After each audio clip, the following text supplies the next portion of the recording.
याद रखो, परिजन परिकर,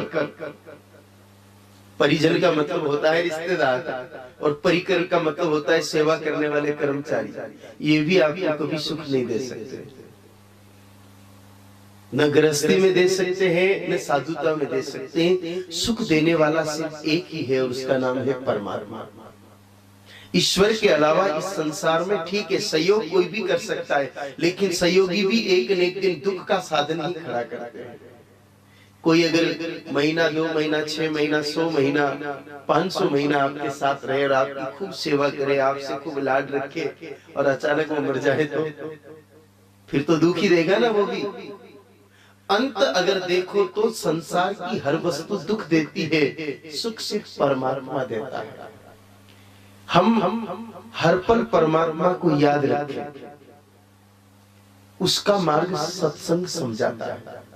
चाहे हम घर में रहे, चाहे हम बाहर रहे, चाहे हम खेत में रहे, चाहे हम दुकान पे रहे, चाहे हम व्यापार में रहे, चाहे हम विश्राम में रहे, लेकिन उन सारी स्थितियों में अगर परमात्मा हमारे साथ है तो ही हमारे चेहरे पर मुस्कुराहट दिखेगी। क्योंकि परमात्मा जब संग होते हैं तो जीवन के हृदय के रंग में आनंद अपने आप भर जाता है। परमात्मा साथ कैसे मिले, उसका ज्ञान सिर्फ सत्संग देता है। याद रखना, परमात्मा जब साथ हो जाते हैं ना तो सब चीजें साथ हो जाती है। परमात्मा ही सत्य है, ये तो आप भी मानते हो ना। और इसीलिए कहा है कि सत मत छोड़ो हे नरा, सत छोड़िया पत जाए, और सतरी बांधी लक्ष्मी फेर मिलेली आए। चाहे आप शरीर से मस्त रहना चाहो, चाहे आप धन से समर्थ रहना चाहो, चाहे आप परिवार से सुखी रहना चाहो, तो साथ तो परमात्मा ही करोगे तो ही ये सब मिलेगा, बाकी मिलने वाला नहीं है। अगर बिना परमात्मा का संग किए आप धन भी कमा लोगे ना तो धन माया का रूप बन जाएगा, लक्ष्मी का रूप नहीं बन सकता। पैसों की दो गति होती है, एक माया और दूसरी लक्ष्मी। माया भगवान की दासी है और लक्ष्मी भगवान की पत्नी है। माया घूमती रहती है, लक्ष्मी जी परमात्मा का साथ कभी छोड़ती नहीं। मेहनत करोगे रुपया तो आएगा, लेकिन परमात्मा को साथ रखे बिना धन कमाओगे तो वो माया बन के आएगा। माया की सवारी उल्लू है, लक्ष्मी जी की सवारी गरुड़ है। माया जब भी आती है उल्लू पे बैठ के आती है, जिस घर में घुसती है उन घर वालों को उल्लू बनाती है। उल्लू अंधकार और मूर्खता का प्रतीक है। जो जो माया बढ़ती है त्यों त्यों रोग बढ़ता है, जो जो माया बढ़ती है त्यों त्यों क्लेश बढ़ता है, जो जो माया बढ़ती है त्यों त्यों द्वेष बढ़ता है, जो जो माया बढ़ती है त्यों त्यों ईर्ष्या बढ़ती है, जलन बढ़ती है। और सच कहूं तो जो जो माया बढ़ती है त्यों त्यों ब्लड प्रेशर और शुगर भी बढ़ती है। मैं रुपये पैसे कमाने के खिलाफ नहीं हूं भाई, नहीं कमाओगे तो घर कैसे चलेगा आपका, लेकिन रुपया माया के रूप में आएगा तो वो आपको तकलीफ ही पहुंचाएगा।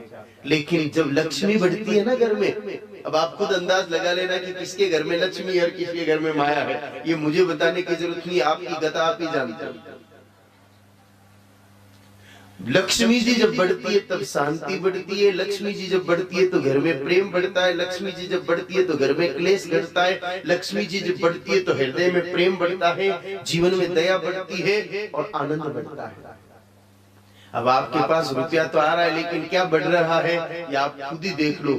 अगर आपके घर में लक्ष्मी जी बढ़ रही है तो समझ लो परमात्मा आपके साथ है, और रुपया तो बढ़ रहा है लेकिन लक्ष्मी जी की माया बढ़ रही है तो समझ लो कि फिर हम परमात्मा से बहुत दूर हैं। और ऐसी जिंदगी जीने वाले, भले बंगला बड़ा हो सकता है, रुपया बहुत हो सकता है, टीवी 58 इंच वाली हो सकती है, मोबाइल नाश्ता करो उतनी बड़ी प्लेट की डिजाइन का हो सकता है, लेकिन ऐसे इंसान के लिए गोस्वामी तुलसी बाबा ने कहा है, सो नर पशु दिन पूछ समाना, वो इंसान तो बिना पूछ के जानवर के बराबर है। उसकी जिंदगी का कोई औचित्य नहीं है, बस जैसे जानवर जी रहे वैसे वो मानव भी जी रहा है। दुर्लभ मानव देहा, ये मनुष्य शरीर बहुत दुर्लभ है।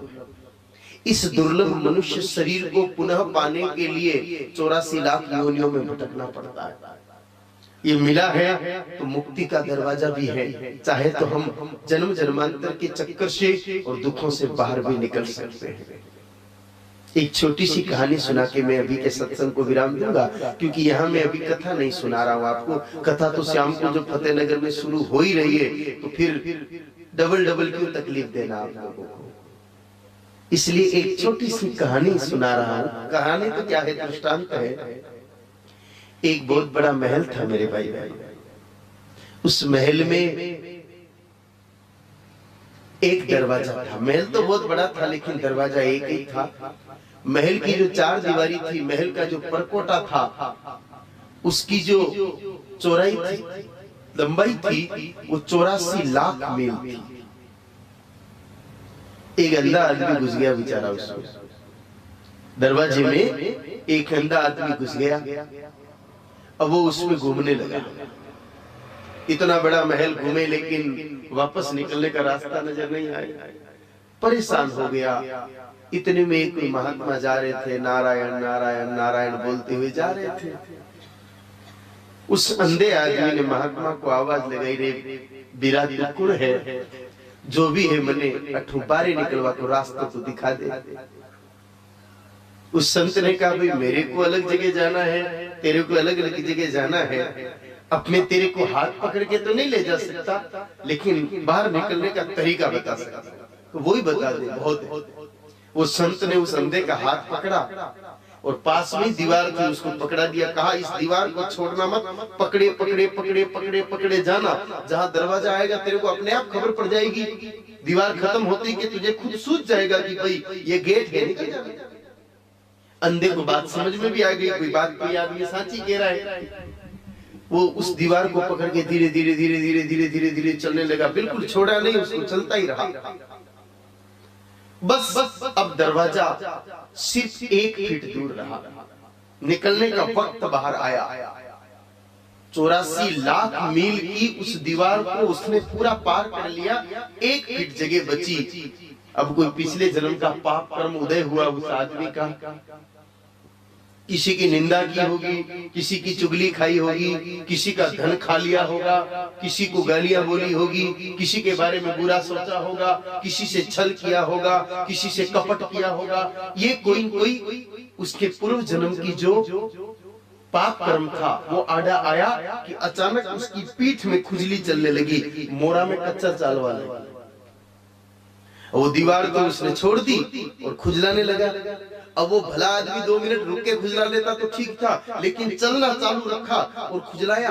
4 फीट आगे बढ़ा और वापस हाथ आगे किया तो वो दरवाजा तो 3-3.5 फीट का निकल गया पीछे ही, और वापस वो भीत हाथ में आ गई। चक्कर चालू हो गया। दुखी हो गए ना आप, अरे राम राम बापड़ा के लारे बुरो भी हो, लेकिन ये किसी और के नहीं, हमारे ही साथ हो रहा है। वो दीवार और कुछ नहीं है, 84 लाख जीवा जून है जिसमें हम भटकते भटकते ये इंसान रूपी दरवाजा हमको मिला बाहर निकलने का। लेकिन कभी कचौरी खाने का, कभी समोसा खाने का, कभी गुलाब जामुन जीवने का, कभी बढ़िया डंडप का गद्दा लाने का, कभी बड़ा बंगला बनाने का। इन सारी विषय वासनाओं की खुजली खुजलाते खुजलाते आखिर ये मनुष्य जिंदगी पूरी कर दी।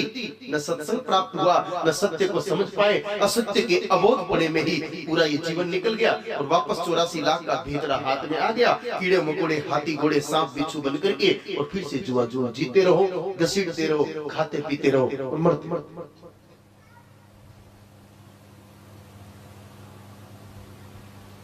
मौका मिला है तो चूको मत। जो चूक गया वो फिर से वापस इसी चक्कर में चल पड़ा है। सत्संग से सत्य का ज्ञान होगा। सत्य के ज्ञान होने से 2 प्रकार के दुख मिटेंगे, मन के भी और जीवन के भी। इस अनमोल जीवन को सुखमय बनाने का साधन इस कलिकाल में सिर्फ सत्संग है, जिससे हमें सत्य और असत्य का ज्ञान प्राप्त होता है। विधि और निषेध के बारे में जान पाते हैं, क्या करना है और क्या नहीं करना है इसको समझ पाते हैं, क्या पकड़ना है क्या छोड़ना है इसको जान पाते हैं, और जान करके फिर इस मार्ग पर चल करके जीवन के जंजाल से मुक्त हो जाते हैं। मुक्त होने का मतलब ये नहीं है कि घर छोड़ दो, बाहर छोड़ दो, पति छोड़ दो, पत्नी छोड़ दो, परिवार छोड़ दो, बच्चे छोड़ दो। ये तो जिस दिन छोड़ाना होगा भगवान खुद ही छोड़ देगा, आपकी प्लानिंग से छूटने वाला नहीं है। ये तो ऊपर वाले का विधान है, जिसको छोड़ना है वो खुद छुड़ा देगा। लेकिन इन सब के बीच रहते हुए भी हमें दुख का फिर एहसास नहीं हो, हमें फिर सिर्फ मौज ही मौज का एहसास हो। उस मौज को और उस मोद को प्राप्त करने के लिए परमात्मा ने कृपा करके हम सबको 7 दिन का मौका दिया है। थोड़ा दूर तो है, 3 किलोमीटर रोज चल के आना पड़ेगा। चलने का मतलब गाड़ी चले चाहे आपके पैर चले, जो भी आपकी सुविधा हो, लेकिन मौका मिला। अब इस मौके को कौन काम में लेता है, कौन छोड़ता है, ये तो आप पर और आपकी किस्मत पर, दोनों पर निर्भर करता है।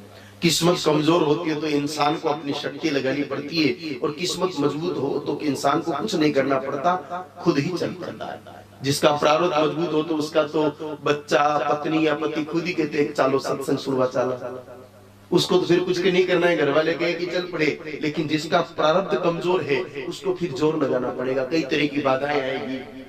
कभी निकलने के आधा घंटे पहले माथा दुखने लग जाएगा, कभी थोड़ी थोड़ी तबीयत बिगड़ेगी, कभी 4 मेहमान आ जाएंगे। लेकिन उन सब समस्याओं को भी इंसान चाहे तो पार करके इस दुर्लभ सत्संग को प्राप्त कर सकता है। याद रखना, उत्तम चीज थोड़ी मुश्किल मिलती है। दूध बेचने वाले को रोज सुबह सुबह घर घर जाकर के 4 बजे भोंपू भोंपू करना पड़ता है। दारू बेचने वाले को थोड़ी जाना पड़ता है, उसके तो घर पे आ जाते हैं लोग, दरवाजा खटखटाते हैं, भाई साहब दे दो। तो अच्छी चीज तो थोड़ी मुश्किल ही मिलती है, बुरी चीज आसानी से मिल जाती है। तो आप लोग इस दुर्लभ सत्संग को पहली बार अपने सनवार फतेहनगर में, सनवार फतेहनगर कोई अलग तो है नहीं, एक